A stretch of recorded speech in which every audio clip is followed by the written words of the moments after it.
Blessed are the merciful. Thursday, Matthew 20:29 through 34. Have you noticed that I try to take these videos in different places, different angles to keep them kind of interesting? I hope that works. Man, so yesterday I talked about how mercy is kindness anyway. Like kindness given instead of vengeance or justice or prejudice or selfishness.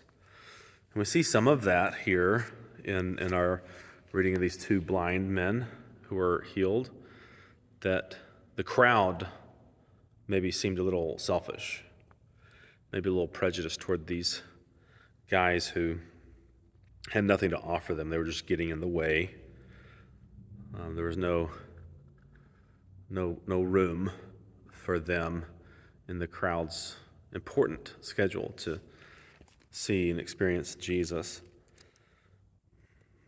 And so there's nothing to give anyway. What we saw here was Jesus just had empathy with these guys. He had such empathy that he had to respond. His empathy just led to a response. We saw that with the Good Samaritan also, the Samaritan who had compassion on the man who'd been robbed and showed kindness. And so mercy is kindness anyway. And here we see that it's empathy enacted. I see you. I acknowledge your helpless situation, and I move to alleviate your helpless situation, which is so different. You know, we've been talking with Billy and with James about how mercy sometimes, like justice, is not a bad thing. And sometimes we can enable people or become codependent or act out of a codependence, and instead of showing justice in a loving way, helping people grow from their mistakes, that sometimes we can save them from proper consequences, which is not loving. And I was thinking about that and thinking, was there a time when Jesus withheld mercy, like withheld healing, withheld blessing?